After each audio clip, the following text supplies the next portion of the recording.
TubeTalk. Welcome back, Dougie. How are you today?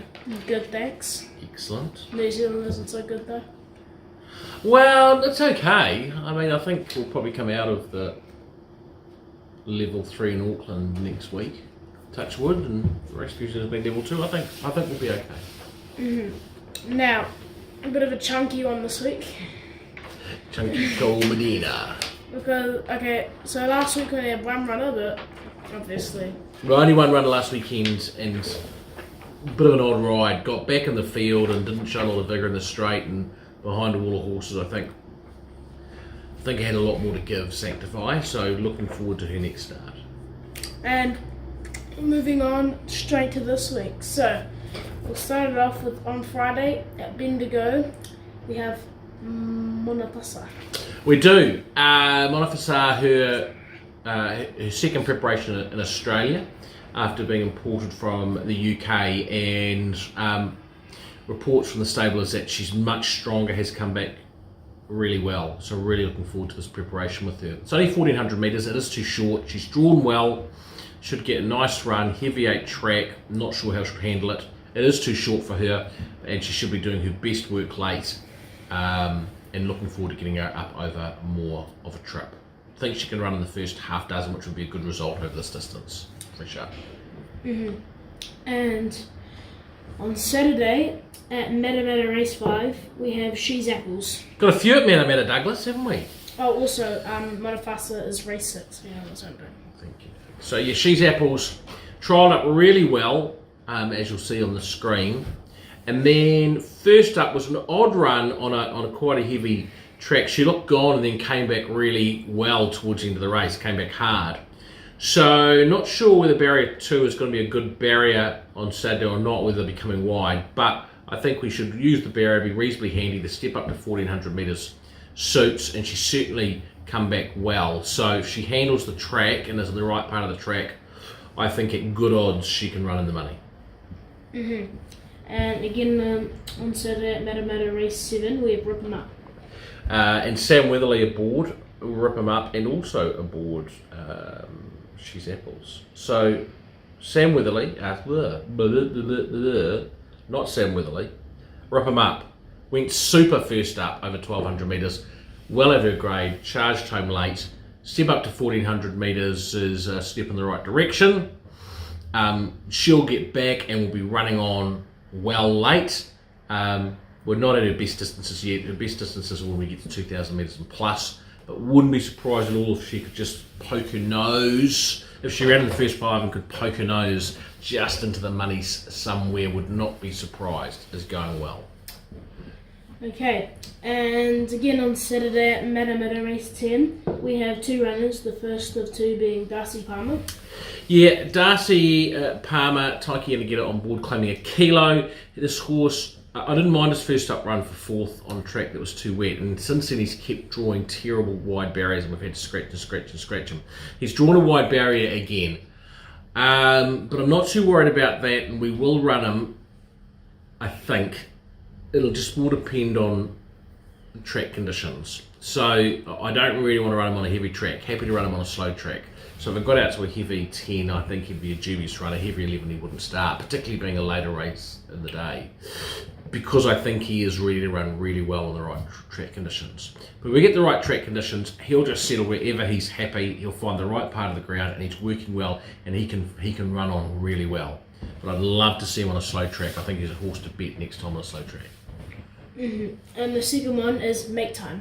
Very, very impressive winner of his maiden, fresh up. Won't mind a weak track at all. Can be a heavy 11, he won't mind it. Can be a heavy 10, slow 9, won't matter. Going really well, Sam Spratt in the saddle. Nice barrier drawer. He'll settle wherever he wants, and he'll be very hard to beat because we don't have to worry about track conditions with him, and he's a horse on the way up. He's a good chance. And finally on Saturday, race 9 at Awapuni, we have Rock Island Line.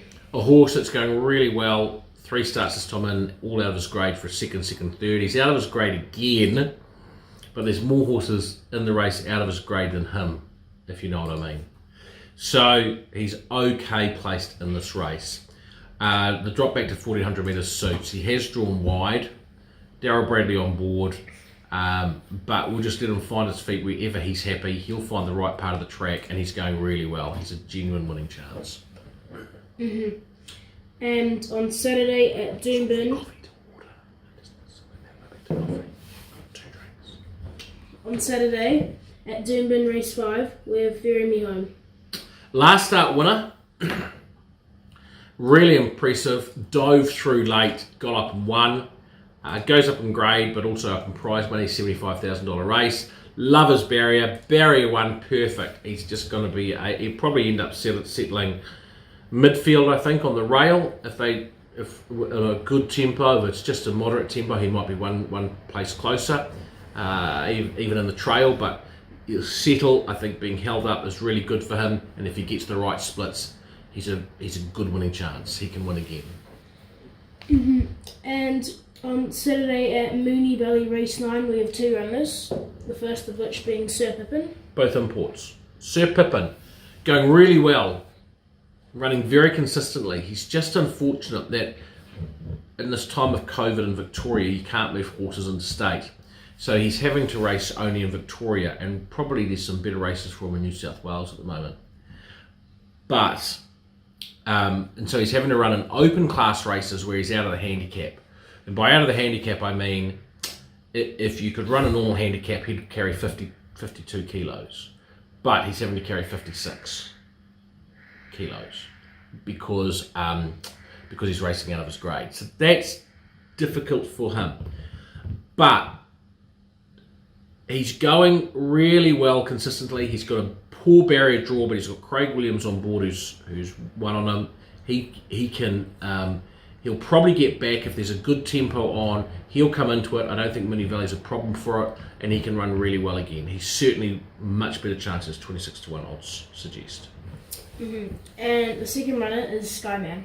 Is a doubtful starter. He's also the same. He's only had 2 starts in Australia. He's won them both. He looks a very impressive horse, and he's got a big future in front of him. But again, because there's no races between Skyman's rating and open class, his true weight in this race should be 49 kilos, but he's having to carry 56. There's a 7 kilo difference there. And so because of that, he's unlikely to run. If he was to run with Jai McNeil in the saddle, he would be a winning chance. But I think we'll probably scratch and wait for a better race for him, where he's better off in the handicap. So yes, we'll wait and see, but if he was to run, he'd be a winning chance. And finally, on Sunday at Te Aroha, we have Thread the Needle. Like Thread the Needle, like her. 1400 metres. Her first up run was very good. She was very unlucky in a high grade race. Her next start was in an even higher grade race, and things just didn't pan out for her. She drops back to rating 65 grade. The track conditions aren't going to be a problem. She's got a good barrier draw. She's got a good aggressive rider, Sam Spratt, on her. I think she'll settle handy, and I think she can bounce back to winning form. And I think that she'll be getting some of my money on the couch on Sunday afternoon. Thread the Needle, I like her chances. Okay, and now moving on to Bit of the Week. And this Bit of the Week, you've picked it right now? Dad's picked it this week, but I think we might try and get Craig Baker, the racing manager at Alizé, to do it next week. Get the teacher! He's the teacher's Get the nephew. Teacher! He's Mr. McKinley's nephew, and he wants a chance to redeem himself, so I think next week we'll go there. Okay, anyway, our Bit of the Week is at Randwick on Saturday, race 7. Very elegant. Yeah, in the Wink Stakes, a race everyone will be watching, great field. I think Very Elegant at $6.50 is over the odds. It's only 1400 metres, which is short of her best, but she's only had 6 starts at 1400 metres. She's won 3 of them and placed once. The weak track's not going to bother her. I think, by all accounts, her manners have improved massively. James McDonald in the saddle. And I just think it looks a really good race for her, fresh up, over the odds. So Very Elegant is our Bit of the Week in the Wink Stakes. And that concludes TubeTalk. It does. Thanks, everyone, and we'll see you next week. Bye.